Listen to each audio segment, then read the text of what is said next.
عامر ضیاء صاحب، یہ مشکلات تو اپنی جگہ پر موجود ہیں، دیگر بھی کافی مشکلات ہیں گورنمنٹ کے اینڈ پر. اب دیکھیں حالیہ جو بیک ٹو بیک بیانات آ رہے ہیں، پی ایم ایل این کی جو لیڈرشپ ہے وہ الگ ڈیل کے تاثر دے رہی ہے، پھر پیپلز پارٹی بھی کچھ بات کر رہی ہے، پرائم منسٹر کا جو حالیہ بیان کے راستے بنائے جا رہے ہیں نواز شریف کو لانے کے، تو ایک سینس آف پینک ہم دیکھ رہے ہیں گورنمنٹ کے اندر بھی. آج بھی عمران خان سے جب سوال کیا کہ حکومت مشکل میں ہے تو انہوں نے کہا کوئی مشکل نہیں ہے گورنمنٹ کو. پھر جب سوال کیا گیا نواز شریف کی واپسی کے حوالے سے تو انہوں نے کہا جب سعودی عرب میں گئے تب بھی یہی کہا جا رہا تھا، لیکن تب کا سینیریو دیکھ لیں. تو سر کیا چل رہا ہے؟ آپ کو لگتا ہے کہ حکومت واقعی مشکل میں ہے، پینک میں ہے؟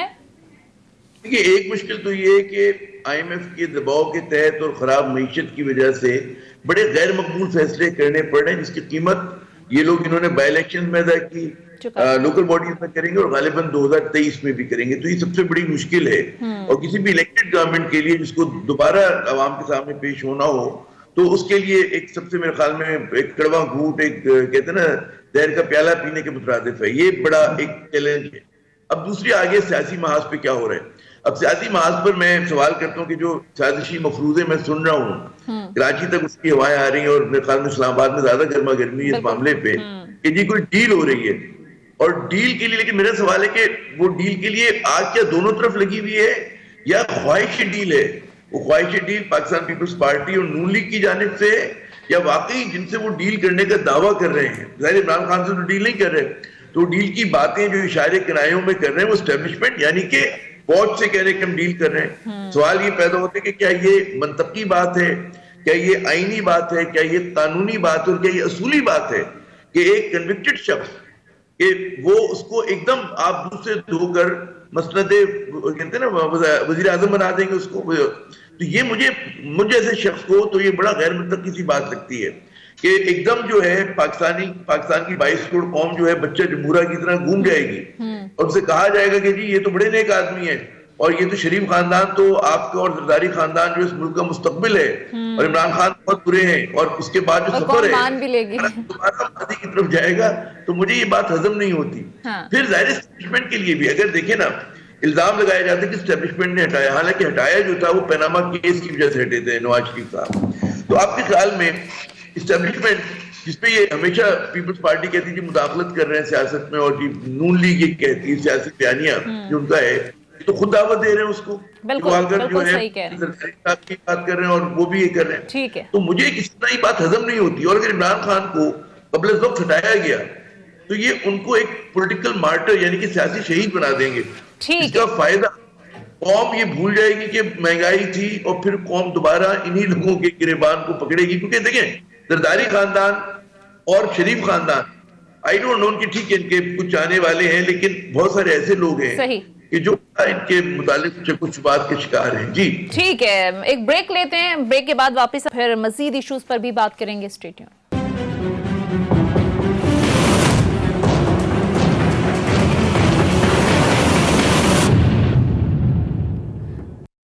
آمدید. احتشام صاحب، ایک طرف تو منی بجٹ کے حوالے سے بڑا شور ہو رہا ہے، بڑی گرما گرمی پائی جا رہی ہے، دوسری طرف ڈیل اور ڈھیل کی بھی کچھ خبریں، بڑی گردش ہیں اسلام آباد کے اندر. تو کیا چل رہا ہے یہ؟ آپ کے ذرائع کیا کہتے ہیں؟ سونیا، ڈیل اور ڈھیل تو آپ دیکھ لیں ہمیشہ سے ہی پاکستانی سیاست میں رہتی ہے. اور میں دیکھ رہا تھا کہ شیخ رشید صاحب کا اسٹیٹمنٹ، وہ پہلے بھی بات کی تھی، پھر دوبارہ انہوں نے بات کی. وہ کہتے ہیں کہ جی نواز شریف صاحب ایک ڈیل کے ذریعے ملک سے باہر گئے تھے جس کا پرائم منسٹر کو بڑا دکھ ہے. اب دیکھیں حکومت میں رہتے ہوئے اگر ایک بندہ یہ بات کر رہا ہو، اس کو نہ پتا ہو، چلیں اس وقت تو انٹیریئر منسٹر نہیں تھے، وزیر تو تھے، ڈے ون سے ان کے ساتھ ہیں، بڑے کچن کیبنٹ کے پرائم منسٹر کے بندے ہیں.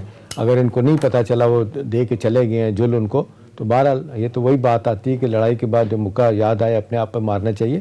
اب سوال یہ ہے کہ جتنی تیزی کے ساتھ یہ معاملہ فضل آؤٹ ہوا ہے، یہ خود ہی پی ایم ایل این کے لوگوں نے کر دیا ہے. آپ دیکھ لیں ایاز صادق سے معاملہ شروع ہوا اور ان کے 3 اسٹیٹمنٹ اس میں آئے، اور آخری اسٹیٹمنٹ یہ تھا کہ میں خود مجھے لانا پڑا تو میں لے کے آؤں گا، جنوری میں آ رہے ہیں وہ. آپ نے دیکھا اس کے بعد شاہد خاقان عباسی نے ڈینائی کیا اس کو، احسن اقبال صاحب نے ڈینائی کیا. اس سے پہلے کی صورتحال دیکھ لیں کیا تھی. اس واقعے سے پہلے صورتحال یہ تھی کہ مریم نواز بھی باقی لوگ بھی کہتے تھے کہ آج ان کو گارنٹی کی جائے کہ انصاف ہوگا تو آج پاکستان آ جائیں گے. اب وہ بیانیہ ختم ہو گیا، اب ان کو لانے کی باتیں ہو رہی ہیں، اور تاثر یہ دینے کی کوشش کی جا رہی ہے کہ شاید ان کا